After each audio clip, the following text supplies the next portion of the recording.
Business leaders are increasingly adopting hybrid work models a year on from the start of the pandemic, which created isolation and disruption. CEO of Pragmatic Thinking, Alison has written a new book detailing how employers can make the most of their staff. Alison joins me now. Good morning. Good morning. Good morning, Janie. Great to be with you. Great to be with you as well, and congratulations on your book. We'll get to that in a moment. But are we actually delivering, Alison, the work that we're hired to do working from home? Look, one of the biggest, surprises or statistics that have come out of the year that has been the productivity levels have not only matched what we would have seen in an office environment, but actually increased.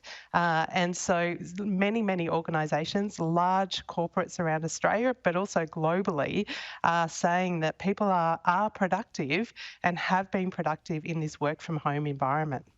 So how do organisations then set up their teams for high performance in hybrid work? Yeah, look, it's a great question, and it's a question that so many executives and leaders are facing at the moment with the opportunity restrictions starting to change where people can come back into the office. The question now posed by leaders is, should we? If it was working and has worked in components, then how do we manage that? So really for leaders, it's to think about what's the framework, what matters to us and what's important to us in this kind of hybrid model.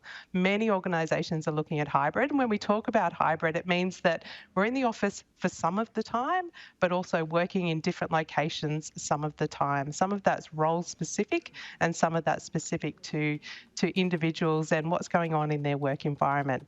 Leaders need to think about performance. How do we get the job done? That's the critical part of hybrid working.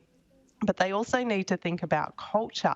How are our people connecting with each other? How are we making sure that they're not feeling isolated, ignored, or left out? So culture is a really key part of the conversation. And then finally, we need to have a conversation around autonomy. How can I work at my best? How do I bring my best in this new way of working? Because you mentioned, connection is so important as well. You need that eye contact. You need to, perhaps even have meetings together. You can do it via Zoom, but there is nothing like having a face-to-face meeting. Not at all. And we know from neuroscience that individuals have a strong sense of belonging. We have this thing called retina eye lock. When we actually connect with each other face to face, we form deeper bonds. Our brains are hardwired to build trust when we get face to face. So there's absolutely still a place for that, but it doesn't need to be 9 to 5, Monday to Friday in the way that we maybe used to look at it. And in the past, there are times where we might have thought of flexibility as, and definitely there was always flexibility in the workplace, but that coming into the office or coming into the place of work was premium. So definitely we need to have connections, but making sure that when we are getting people together, that we're maximising the experience and that time together, that we are genuinely connecting.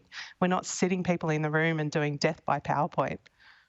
And taking it one step further, Alison, I mean, companies and employers are certainly going to need to look at things like insuring the home and other types of legalities.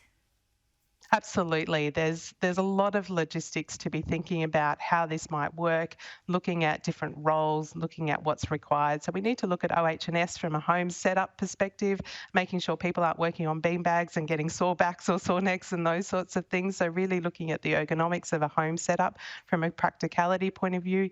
Things like internet speed is so critical to making sure that productivity can be maximised at home. So how well that is set up for a home environment. But it's also looking at that and I guess really encouraging employers and leaders to get curious and step into the conversations with their staff. What do they need to feel safe and secure? And what do they need in order for them to feel like they can bring their best self to work? And tell us about your book, Work From Anywhere. Was it inspired because of the pandemic? And tell us a bit about what's in it. Yeah, thank you. Look, it was inspired by the pandemic. We could see, so we're a behaviour and motivation strategy company. We work with large corporates going through change, which is pretty much all of them.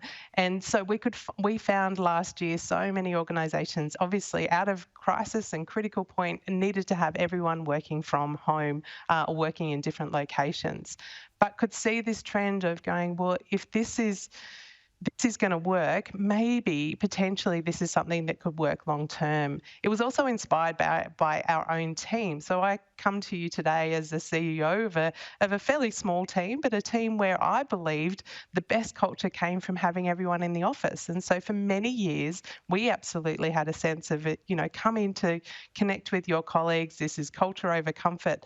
And with our team working from home, we recognised that we needed to shift our own beliefs. And with that, what were the structures and systems or the frameworks to think about how hybrid actually might work best? And in actual fact, we put it to our team to say, what if working in a hybrid model meant that you could be a better person, you were a better parent, a better colleague, that you felt fresher, that you could get up in the morning, you're not doing that long commute on certain days? How could we come into this with curiosity? So the book was born out of our experience, as well as out of the research that we were doing with our clients. Certainly sounds like a lot of positives in that. And I know one positive working from home, you don't have to wear the horrible high heels all the time. No, you don't. I'm wearing sneakers right now, but we don't get to share that. There you go. Well, congratulations on your book, and thank you for joining us, Alison Hill, CEO of Pragmatic Thinking and author of Work From Anywhere. Thanks for having me.